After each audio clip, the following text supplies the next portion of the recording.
24장입니다.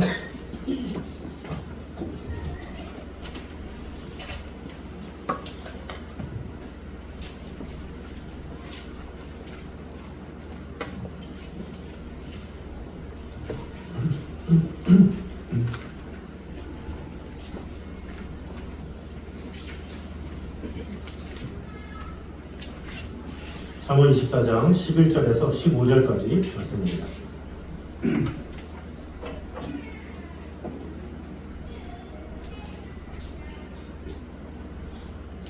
잠언 24장 11절에서 15절 교독하도록 하겠습니다. 너는 사망으로 끌려가는 자를 건져주며 살육을 당하게 된 자를 구원하지 아니하려고 하지 말라.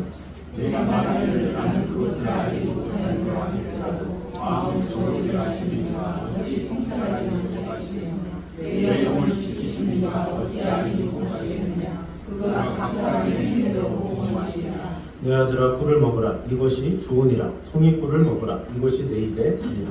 지혜가 내 영혼에게 이와 같은 줄을 알라. 이것을 얻으면 정령이 네 장래가 있겠고 내 소망이 끊어지지 아니하리라. 다 같이 읽겠습니다. 악한 자여 의인의 집을 엿보지 말며 그가 쉬는 처소를 헐지 말지니라. 아멘.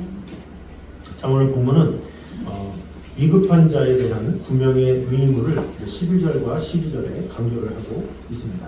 그래서 위급에 처한 자를 보고서도 모른 채 하는 것은 사람의 마음을 감찰하시는 하나님의 공의에 거스르는 일임을 지적하므로 위급에 처한 자는 반드시 도와주고 구원해줘야 한다. 11, 12절에 이렇게 말씀하고 있습니다.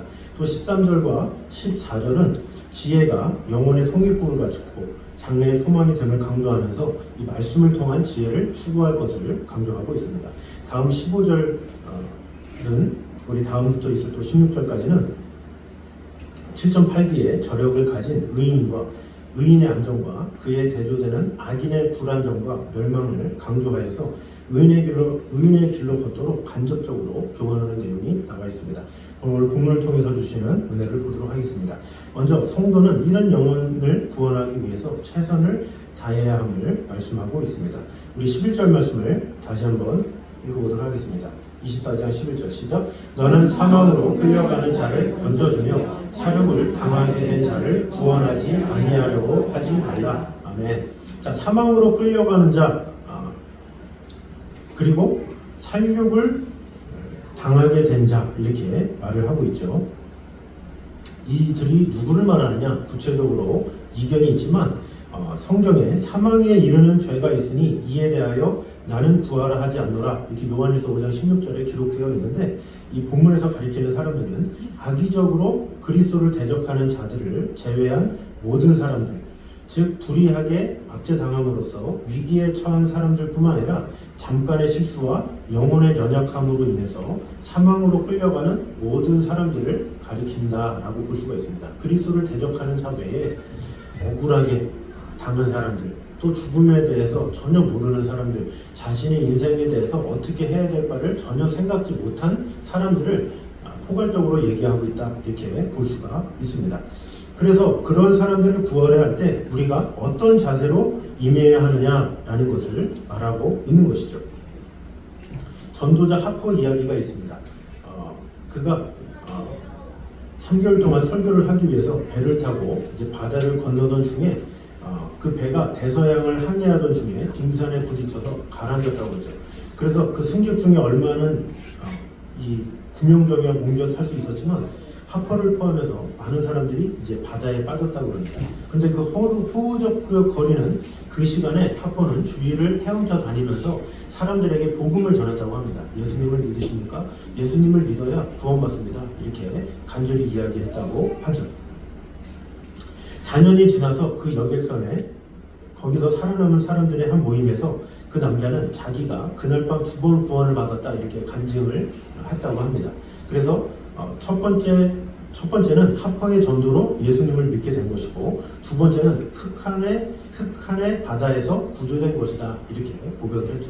바다에 그래도 구조됐기 때문에 그 하나님의 구원에 대해서 감사했는데 만약에 구조되지 못했다면 어떻게 됐겠습니까? 그래도 예수 그리스도를 믿었으면 영혼의 구원을 입었겠죠. 그러니까 이 하퍼라는 전도자는 그 죽음의 그런 결정적인 위기 아래 그들이 지금 생명을 건지는 것도 중요하지만 영혼의 생명을 건지는 것도 더 이상 그 이상 중요하다 말한 것이죠. 왜 그렇습니까? 우리 육신은 언젠가 죽을 수밖에 없고 또 언제 복음을 들을 수 있는지 장담할 수 없는데 그때이기 때문에 복음을 전한 거고 또 그들이 혹시나 그 흑한의 바다 망망대해 가운데 죽을 수도 있잖아요. 그렇기 때문에 복음을 어떻게든지 전한 거죠. 그래서 그 복음을 전함으로 말미암아 어떻게든지 예수님을 알 수 있도록 이렇게 한 것이죠. 물론 문제는 구해주지는 않고 예수님 믿으세요?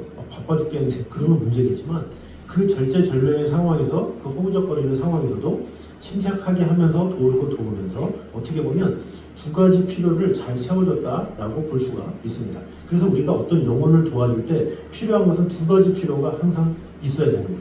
그래서 그걸 영어로 보면 리얼 니드, 펠트 니드 이렇게 말하는데 리얼 니드는 진정한 필요, 또 펠트 니드는 실질적인 필요 요 두 가지를 말해요.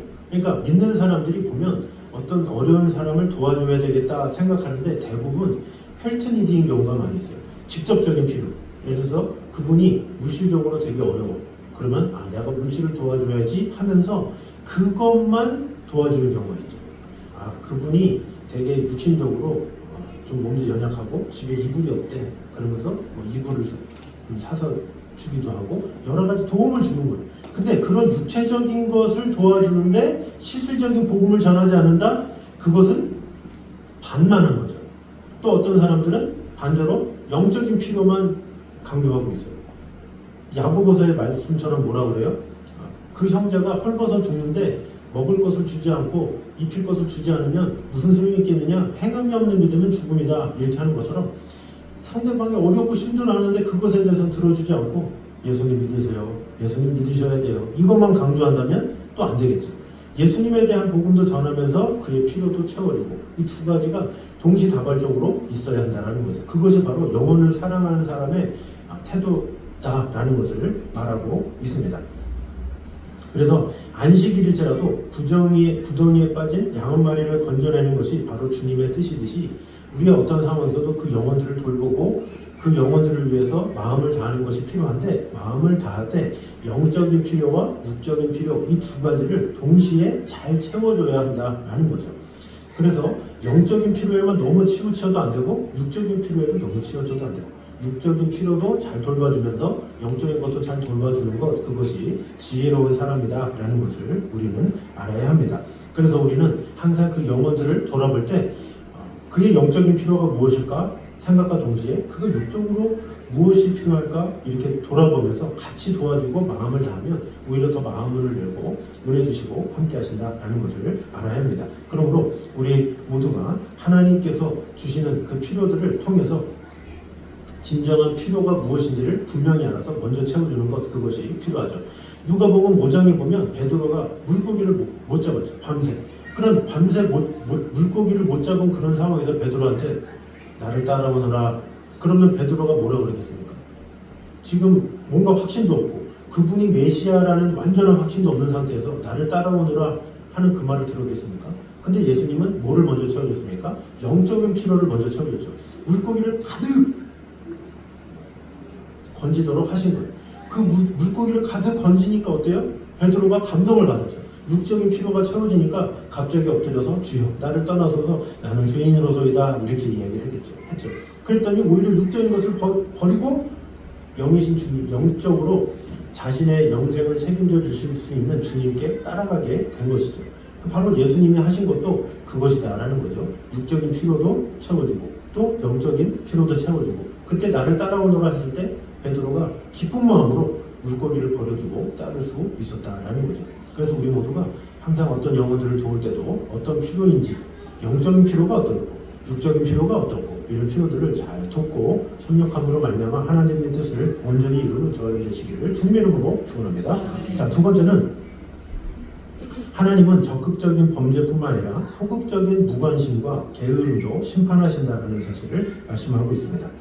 우리 12절 말씀 다 같이 보도록 하겠습니다. 시작. 내가 말하기를 나는 그것을 알지 못하였노라 할지라도 마음을 저울질 하시는 이가 어찌 통찰하지 못하시겠으며 내 영혼을 지키시는 이가 어찌 알지 못하시겠느냐. 그가 각 사람의 행위대로 보응하시리라. 아멘. 자, 여기 이는 앞서 11절에서 언급한 이 사망으로 끌려가는 자, 이 사륙을 당하게 된 자를 보고도 못 본 채 한 자의 구차한 변명을 인용한 말입니다. 그래서 사람의 속마음을 모두 알고 계시는 하나님께서 분명 이러한 자의 행위에 대해서 심판하실 것이다, 이렇게 경고를 하는 것이죠. 그래서 주님은 무엇을 말합니까? 어떤 사람에 대해서 적극적으로 도와라, 마음을 다해서 최선을 다해서 도와라, 이렇게 말을 하고 있는 것이죠. 그래서 대부분의 성도들은 어떤 큰 범죄만 저지르지 않으면 됐지, 이런 생각을 하는 경우가 있지만, 사실은 우리 진정한 신앙의 사람들은 더욱더 적극적인 믿음이 필요하다는 거죠. 나 예수님 믿으면 됐지, 여기서 끝나지 말라는 거예요. 예수님을 어떻게 믿고 또 어떻게 하면 내가 주님께 더 내 사랑과 내 헌신을 드려야 되고, 이렇게 고민하는 자, 그들에게 은혜를 주신다라는 거죠. 적극적으로 행하고 적극적으로 마음을 다해서 내가 할 수 있는 한 최선을 다하는 자, 그런 자들을 하나님께서 복 주시고 은혜 주신다라는 거죠. 가만히 그냥 있어가지고 하나님께서 은혜 주셨으니까 뭐 그냥 하루하루 그냥 지나치는 자가 아니라, 하나님께서 주신 은혜를 하나씩 하나씩 헤아리면서 내가 받은 은혜가 이러이러한데 내가 하나님의 영광을 위해서 어떻게 할까 고민하는 자, 그를 사용하신다라는 거죠. 어떻게 하면 내가 하나님께서 주신 은사를 어떻게 하면 확장시켜서 더 다른 이들에게 유익을 주고 나에게도 또 기쁨이 되며 또 하나님께 칭찬을 받을까 생각하는 자들이죠.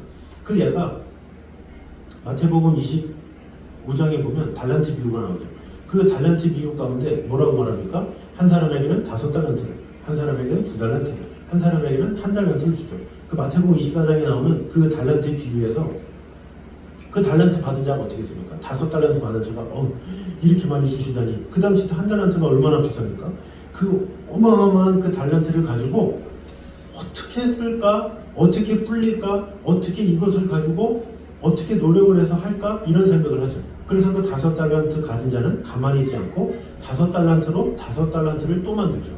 2달란트 가진 자도 2달란트면 어디야? 그러면서 안주하지 않고 그 2달란트를 또 구하기 위해서 마음을 다했죠. 결국 그래서 칭찬을 받았지만 마지막 1달란트 받은 자는 어떻습니까? 왜 나는 1달란트야? 근데 이거라도 없으면 안 되지 하면서 땅에 묻어뒀죠. 결국에는 주인이 와서 책망하는 장면이 나옵니다. 바로 1달란트 가진 자가 어떤 사람입니까?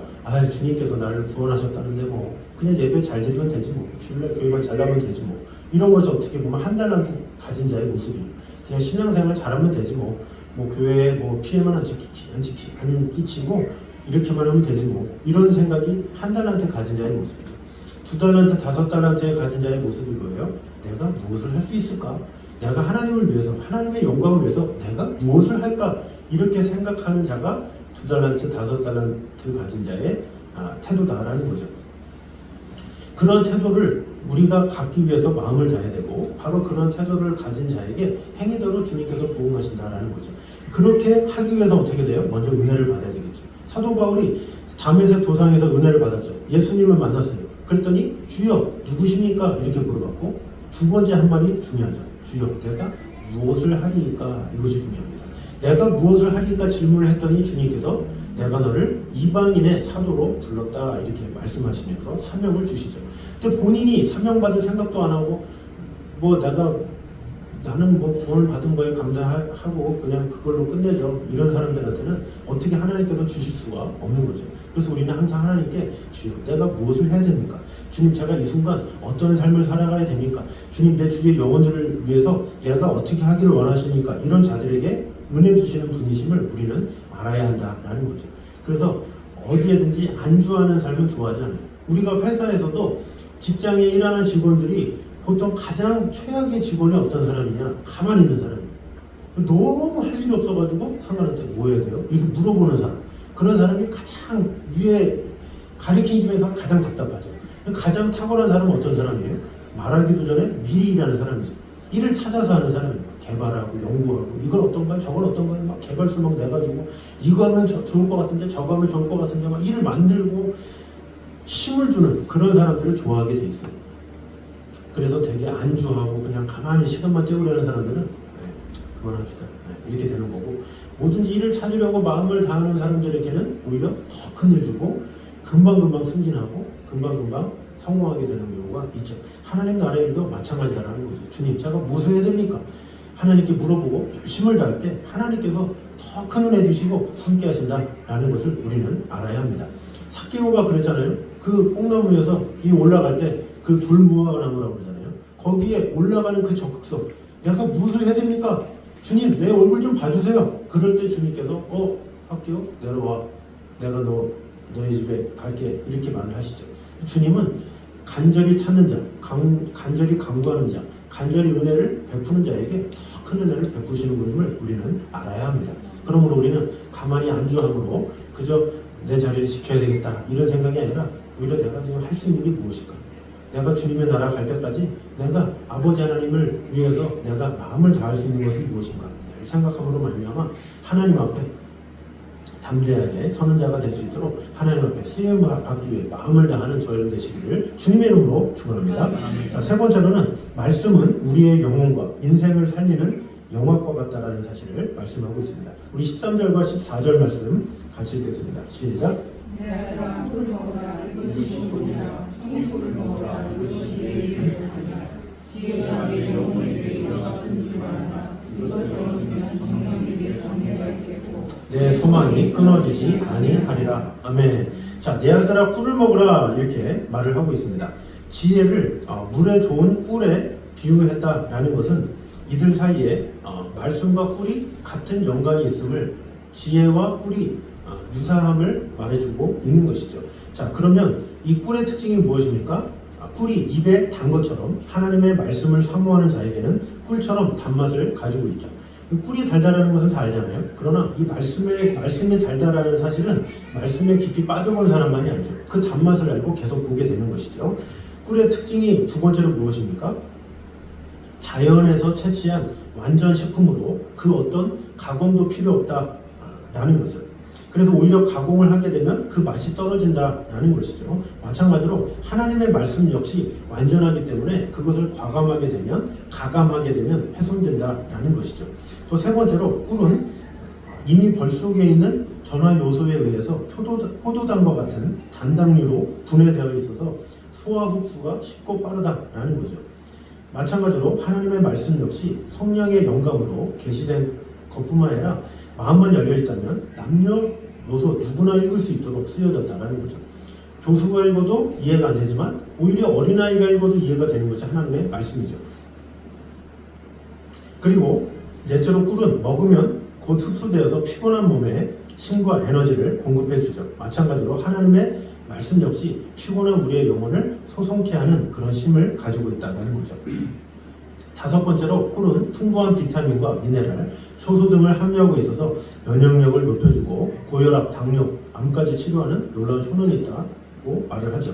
마찬가지로 하나님의 말씀 역시 우리에게 죄와 싸울 힘을 줄 뿐만 아니라 죄악으로 병든 영혼을 치료하는 신비한 능력을 가지고 있다라는 거죠.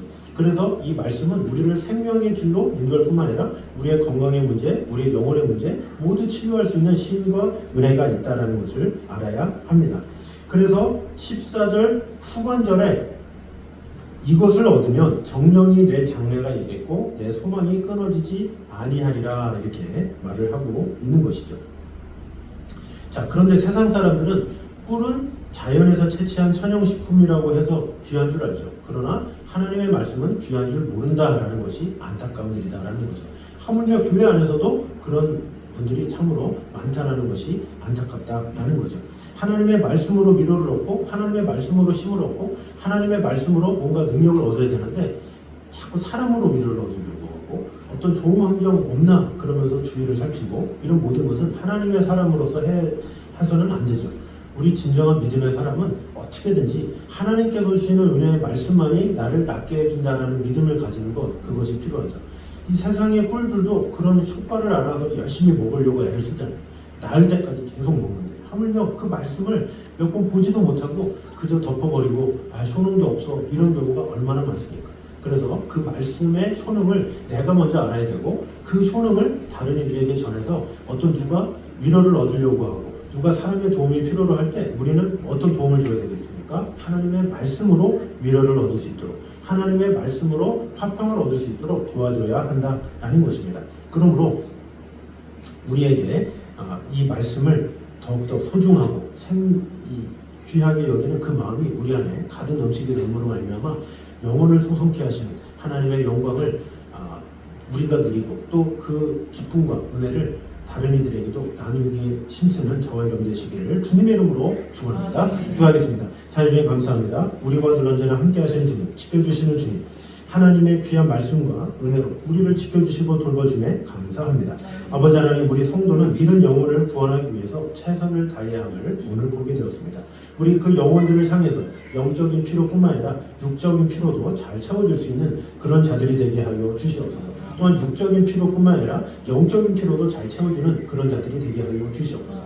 그러함으로 그 모든 영역에 있어서 그들을 잘 돌보게 됨으로 말미암아 그 영혼들이 하나님을 온전히 알고 하나님의 뜻 가운데 거할 수 있도록 주님 함께하여 주시옵소서. 또한 하나님은 적극적인 범죄뿐만 아니라 소극적인 무관심과 게으름도 심판하신다는 사실을 오늘 보게 되었습니다. 아버지 하나님께서 주신 사명을 우리가 잘 감당할 수 있도록 도와주시고 그것을 감당하기 위해서 소극적인 태도로 나아가는 것이 아니라 적극적으로 하나님께서 주신 사명을 잘 감당할 수 있는 그런 성도들이 되게 하여 주시옵소서. 하나님께서 주시는 은혜라고 한다면 사기오처럼 나무에 올라가서 간절히 그것을 사모하는 마음을 허락하여 주시옵소서. 하나님의 나라와 뜻을 위한 일이라면 기쁜 마음을 가지고 간절한 마음을 가지고 주 하나님의 영광을 온전히 받아 누리기에 부족함이 없는 성도들이 되게 하여 주시옵소서. 또한 말씀은 우리의 영혼과 인생을 살리는 영역임을 오늘 보게 되었습니다. 세상의 꿀도 우리의 병을 고치고 우리에게 위로를 준다는 것을 알고 그 꿀을 귀하게 여기는데 하물며 우리가 하나님의 말씀을 소홀히 여긴다면 우리 진정한 성도의 모습이 어떠하겠습니까? 주님, 우리가 하나님의 말씀을 소중히 여기며 이 말씀을 통해서 참된 위로를 얻게 하여 주셔서 사람으로부터 말미암아 얻을 수 없는 것, 환경으로부터 말미암아 얻을 수 없는 것을 오직 하나님의 말씀으로 진정한 위로를 받고 하나님의 사랑 안에 거할 수 있도록 주님 함께하여 주시옵소서. 이제는 우리 주 예수 그리스도의 은혜와 아버지 하나님의 무한하신 사랑과 성령님의 교통하심이 늘 우리와 함께 계시는 하나님의 은혜와 사랑을 받으며 아버지 하나님의 은혜 가운데 거하기 원하는 이 자리에 있는 모든 성도들 위해 이곳 저녁까지 함께 있기를 간절히 축원하옵나이다. 아멘.